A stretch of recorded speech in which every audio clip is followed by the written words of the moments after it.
The rain hammered against the windows of the penthouse apartment as Ethan Hale stood frozen in the bedroom doorway, a crumpled envelope trembling in his hands. The words on the medical document blurred through his rage and disbelief. Prenatal. DNA paternity test results, and beneath it, in cold clinical print, Ethan James Hale, alleged father, probability of paternity, 0%. He had returned early from his business trip to San Francisco, eager to surprise Sophie with the news that he'd secured the deal for their dream hotel in Napa Valley. Instead, he found this betrayal waiting on her dresser like a ticking bomb. Sophie's voice drifted from the kitchen, humming the same lullaby she'd been singing to her growing belly for months. The sound that once filled him with joy now felt like shards of glass in his chest. She was 6 months pregnant with what he'd believed was their child's their future, family, their everything. His hands shook as he read the document again, hoping his eyes had deceived him. But there it was, black and white, irrefutable. The woman he'd loved for 3 years, the woman he'd planned to marry in 2 months, had been carrying another man's child while letting him believe it was his. He thought about confronting her, demanding an explanation, screaming until his voice gave out, but what was the point? The test results spoke louder than any words ever could. The trust that had taken years to build crumbled in an instant, leaving nothing but the bitter taste of deception. With mechanical precision, Ethan began packing his belongings.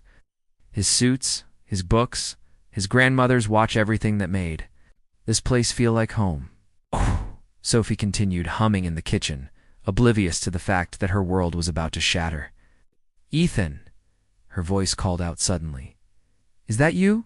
You're home early? He froze. A photograph of them from last Christmas clutched in his hand. In it, Sophie was glowing with early pregnancy, and he was kissing her temple, both of them radiating happiness. The image now felt like mockery. Ethan. She called again, her footsteps approaching the bedroom without a word. He grabbed his suitcase and headed for the back exit. He couldn't face her, not now. Maybe not ever. The elevator ride down felt eternal, each floor marking another piece of his heart breaking away. By the time Sophie found the empty closet and the missing suitcase, Ethan was already driving through the rain-soaked streets, leaving behind the only woman he'd ever truly loved and the life they'd built together. He never saw the tears streaming down Sophie's face as she collapsed on their bed, clutching the sonogram photo of their baby. He never heard her desperate voicemails pleading for him to come back, to let her explain. He never knew that the test results he'd found weren't even hers. For years would pass before the truth would surface. And by then, it would almost be too late. The morning sun cast long shadows across the grounds of Willowbrook Resort as Ethan Hale surveyed the renovation progress. 4 years of burying himself in work had paid off. His hotel empire now spanned 3 states, but success felt hollow when there was no one to share it with. Mr. Hale called James Wright, his project manager, jogging across the manicured lawn. The contractors wanted to discuss the timeline for the East Wing renovations. Ethan nodded absently, his attention caught by something else entirely. Through the rose garden, a small figure darted between the flower beds, chasing butterflies with the unbridled joy only children possess. The boy couldn't be more than 4 years old, with unruly dark hair and a laugh that carried on the morning breeze. Whose child is that? Ethan asked, his voice tighter than he intended. James followed his gaze. Oh, that's Noah. His mother works at the cafe in town. They come here sometimes on weekends. The kid loves the gardens. Noah. The name hit Ethan like a physical blow. It was the name Sophie had chosen for their baby. The one they'd whispered about during those precious months when their future seemed certain. As if summoned by his thoughts, a familiar figure emerged. From behind the fountain, Sophie Martinez looked exactly as beautiful as she had 4 years ago, though there was a weariness in her eyes that hadn't been there before. She wore a simple sundress and called out to the boy with gentle authority. Noah. Sweetheart, don't run so far ahead. The child turned at her voice, and Ethan's world tilted on its axis. Those were his eyes staring back at him, the same piercing blue that greeted him in the mirror every morning.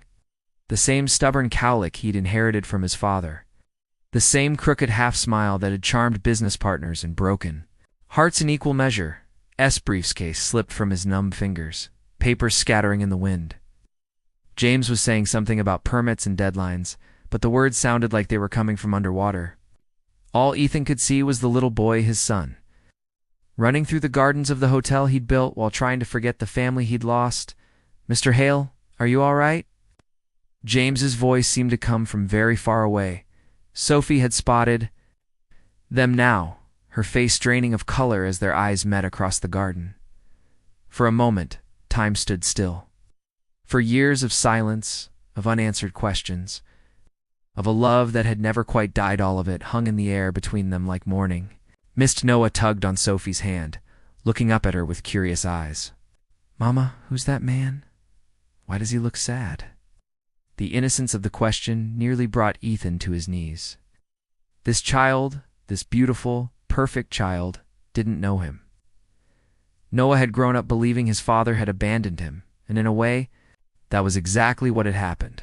Sophie whispered something to Noah, her voice too low for Ethan to hear, but he saw the way her hands trembled as she smoothed the boy's hair. She lifted Noah into her arms and began walking toward the parking lot, but not before casting one last look over her shoulder. That look contained everything: hurt, longing, forgiveness, and a question that had waited for years to be answered. Why? As their car disappeared down the winding driveway, Ethan sank onto a nearby bench, his successful empire suddenly feeling like ash in his mouth. He had everything money could buy, but he'd thrown away the only things that truly mattered. James approached cautiously. "Sir, should we postpone the meeting?" Ethan stared at the rose garden, where his son had been playing moments before. "Tell me, James, do you believe in second chances?" "Like to think so, sir." "So would I," Ethan whispered, though he wasn't sure he deserved one. Sophie's hands trembled as she unlocked the door to her small apartment above the cafe she'd inherited from her grandmother. Noah had fallen asleep in the car, exhausted from his morning adventure, and she carried him inside with practiced ease. Seeing Ethan, after all these years, had shaken her to her core, she tucked Noah into his bed, brushing a kiss across his forehead, mumbling something about butterflies and gardens, then settled back into peaceful sleep. The same sleep that had eluded Sophie for 4 years. The phone rang, and she knew who it would be before she answered. "Sophie, I saw Ethan's car leaving Willowbrook. Please tell me you didn't run into him." Clara Jensen's voice was tight with concern. Clara, her best friend since college, the reason for all this heartbreak, though she'd never meant it that way. Sophie sank into her worn armchair, suddenly feeling every one of her 29 years. "He saw Noah," Sophie said quietly. The silence on the other end stretched painfully long. Finally, Clara whispered, "Oh God, what are you going to do?" "I don't know. He looks so... ... double quotes." Sophie struggled for words. "Broken, older, like he'd been carrying the world on his shoulders." "Sophie, you have to tell him the truth. Should have told him years ago." "How could I?" "He disappeared without a word, Clara. No goodbye, no explanation, nothing. I called, I wrote letters, I even went to his office building, but he'd vanished. Completely." Clara's voice cracked with guilt. "This is all my fault. If I hadn't been too scared to handle my own mess, if I'd just faced David instead of asking you to stop." Sophie cut her off. "We've been through this. You were terrified. And pregnant, and David was threatening to leave you if the baby wasn't his. You were my friend, of course. I helped you get the test done discreetly, but helping had cost Sophie everything. The prenatal DNA test that was supposed to prove David's paternity to Clara had somehow ended up in Sophie's bedroom, with Ethan's name listed as the alleged father instead of David's. A cruel mix-up. At the lab that had destroyed 2 lives, by the time Sophie had discovered the error, Ethan was already gone. The lab had apologized profusely, explaining that a clerical mistake had switched the samples and paperwork. David was indeed the father of Clara's baby, and Ethan was certainly the father of Noah, but apologies couldn't undo the damage. "Tried to find him," Sophie continued, her voice breaking. "I hired a private investigator, but Ethan had covered his tracks too well. And then Noah was born, and I had to focus on survival. Those early months had been the hardest of her life. working double shifts at the cafe while caring for a newborn, crying herself to sleep while wondering if Ethan would ever want to know. His son. She'd kept every sonogram photo, every milestone video, hoping that someday she'd have a chance to show him what he'd missed. He has a right to know Noah, Clara said gently, and Noah deserves to know his father. What if he doesn't? Want us? What if he's moved on, gotten married, started a new family? Did he look like a man who'd moved on? Sophie closed her eyes, remembering the raw pain in Ethan's face when he'd seen Noah. No, he hadn't moved on any more than she had. They were both trapped in the same moment 4 years ago, unable to move forward because they'd never had closure. A soft knock at the door interrupted her thoughts. Through the peephole, she saw a delivery man holding an enormous bouquet of white roses, Noah's favorite flowers, though the delivery man couldn't possibly know that. The card was simple. Can we talk? At the bottom was a phone number, and an address she recognized, the presidential suite at Willowbrook Resort. Sophie stared at the card for a long time, her heart hammering against her ribs. After 4 years of silence, Ethan wanted to talk. But was she ready to risk her heart again? Was she ready to let Noah meet the father who might disappoint him? Her phone buzzed with a text from Clara. Whatever you decide, I'll support you. But Sophie, some chances don't come twice. Looking at Noah's sleeping face, Sophie knew Clara was right. Their son deserved the truth, and maybe, just maybe, it wasn't too late for all of them to find their way back to each other. She picked up her phone and dialed the number on the card. Asterisk, the presidential suite at Willowbrook Resort felt more like a prison cell as Ethan paced across the marble floors. Checking his watch for the 100th time, Sophie had agreed to meet him, but she'd insisted on coming alone. First, Noah was with Clara for the evening. When the soft knock finally came, Ethan's heart nearly stopped. He opened the door to find Sophie standing in the hallway, beautiful and nervous, clutching a manila envelope to her chest like armor. Hello, Ethan. Sophie. Her name fell from his lips like a prayer he'd forgotten how to say. They stood there for a moment. Two people who'd once known each other's every heartbeat, now strangers in their own pain. Finally, Sophie stepped inside, and Ethan closed the door behind her with hands that weren't quite steady.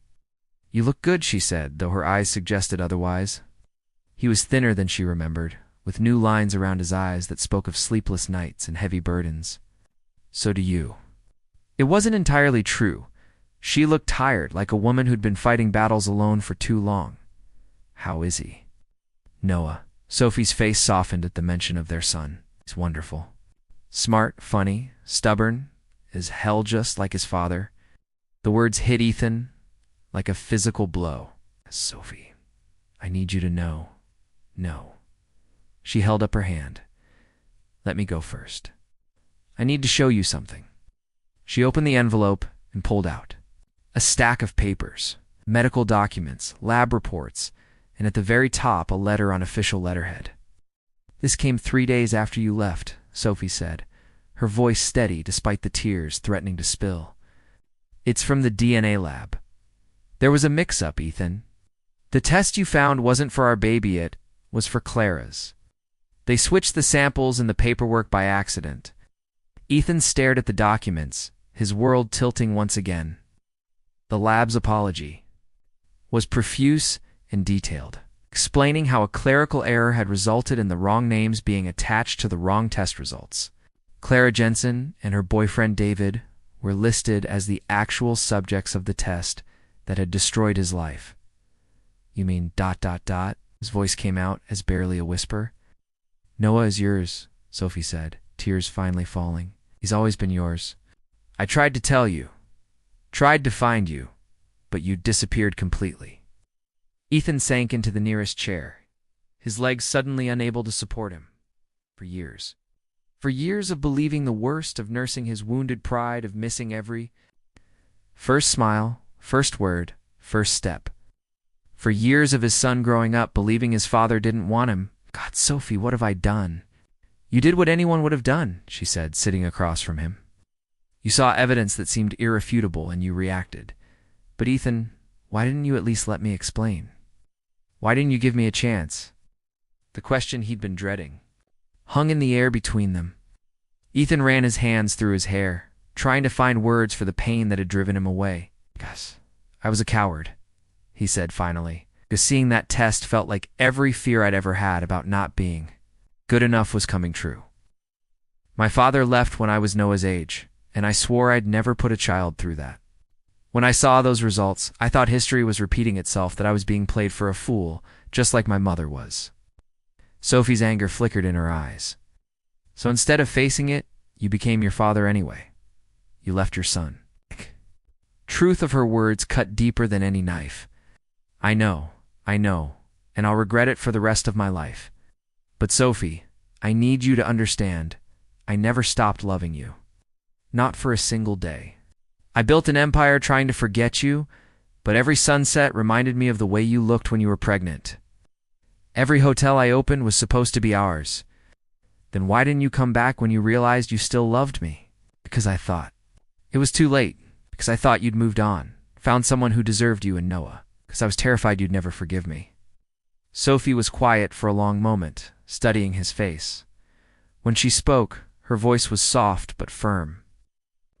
"Asks about you sometimes. He's seen other kids with their fathers, and he wonders why his daddy doesn't live with us." Ethan's heart shattered completely. What do you tell him? It's the truth in ways he can understand. Yeah, that his daddy loves him but lives far away. That sometimes grown-ups make mistakes that hurt the people they love most. Can I? Ethan's voice broke. Can I meet him properly, I mean? Sophie nodded slowly. He deserves to know his father. But Ethan, if you're going to be in his life, you have to be all in. No more running away when things get difficult. Noah can't handle another abandonment. I swear to you, Sophie, on my father's grave, on everything I've built, on whatever chance. We will never leave him again. I'll never leave either of you again. As if summoned by his words, Sophie's phone rang. Claire's voice was frantic on the other end. "Sophie, Noah's asking for you. He had a nightmare and he won't calm down. He keeps saying he saw his daddy and wants to know when he's coming home." Ethan and Sophie looked at each other, the weight of 4 lost years and an uncertain future hanging between them. Their son was crying for parents who had let pain and pride keep them apart for too long. "We're coming," Sophie said into the phone. Then to Ethan, "Are you ready to meet your son?" Ethan stood, his legs still shaky, but his resolve stronger than it had been in years. "I've been ready for 4 years. I just didn't know it." Claire's house was a modest 2-story colonial on Maple Street, with a front porch swing and flower boxes that spoke of a life built on simple joys. Ethan sat in his car for a moment, staring at the warm light spilling from the windows. Knowing that his son was inside, frightened and asking for parents he barely knew as a unit, Sophie appeared beside his window.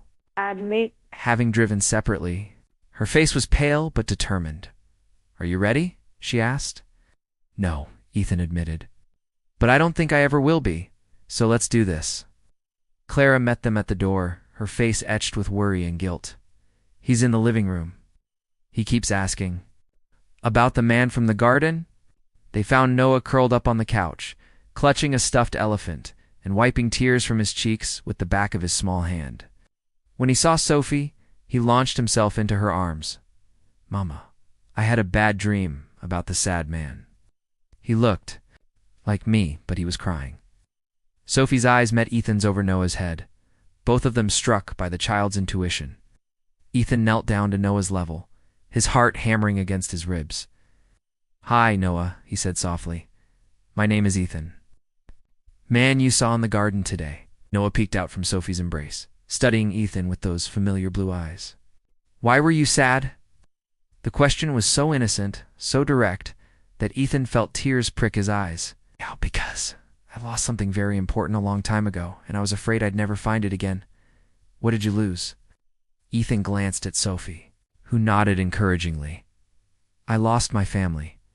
I lost you and your mama." Noah's forehead crinkled in confusion. "But Mama and me aren't lost. We live above the cafe. Everyone knows where we are." Despite everything, Ethan smiled. "You're absolutely right. I was the one who was lost. Are you found now?" "I hope so, buddy. I really hope so." I know I slipped.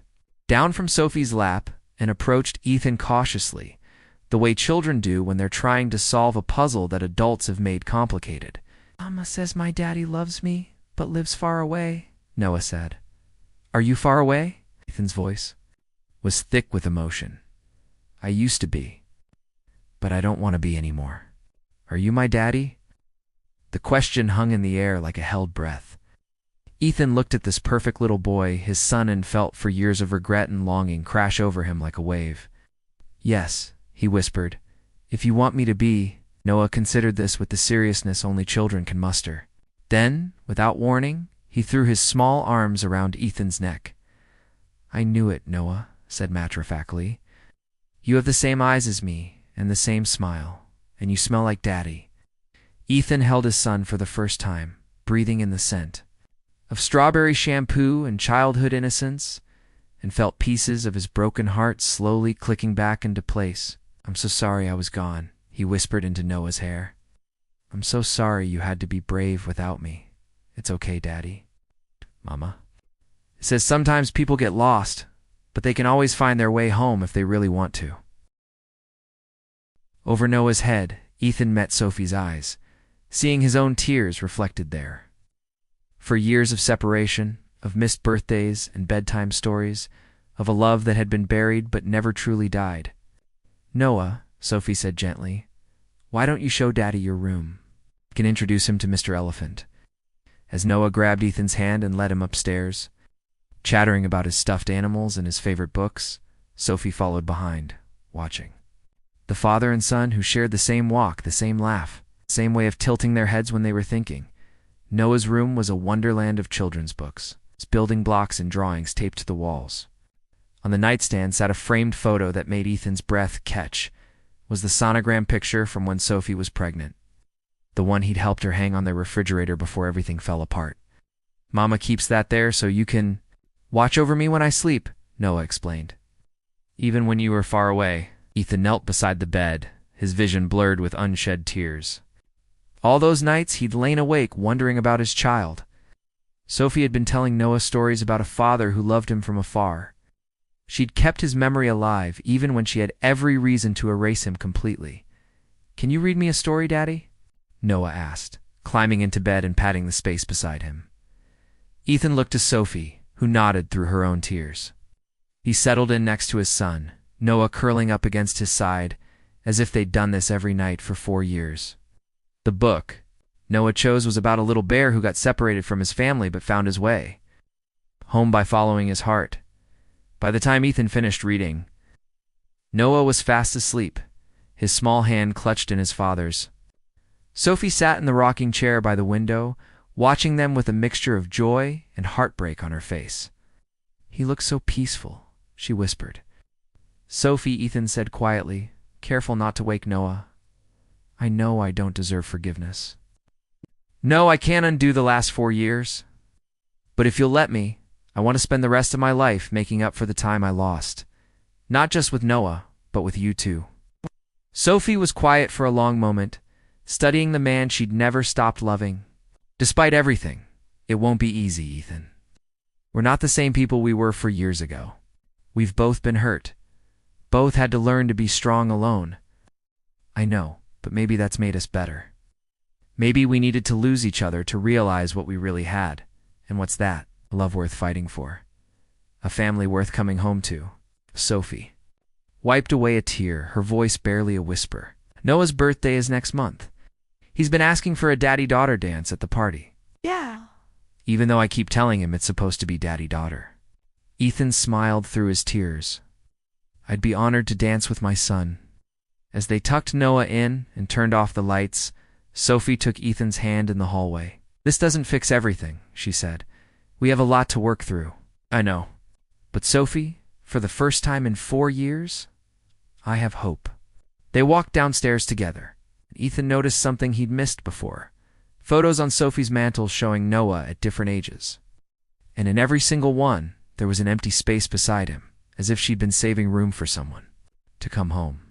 "I never stopped loving you either," Sophie said suddenly, following his gaze. "I tried to hate you, tried to move on, but some loves don't die. They just wait." Ethan pulled her into his arms, holding her close, as the tears finally came. Tears for all the time they'd lost, for all the pain they'd caused each other, for the hope of all the tomorrows they might still have. Outside, the first snow of winter began to fall, blanketing Willowbrook Resort in pristine white.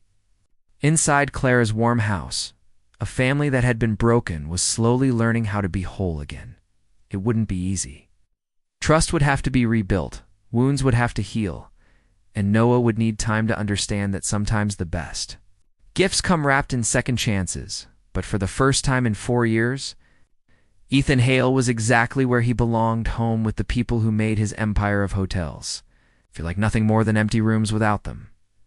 And as he held Sophie close while their son slept peacefully upstairs, Ethan finally understood that the only test that really mattered was the one that asked whether love could survive even the deepest mistakes. The answer was sleeping in a small bed upstairs, dreaming of butterflies and gardens, and a daddy who had finally found his way home. Sing.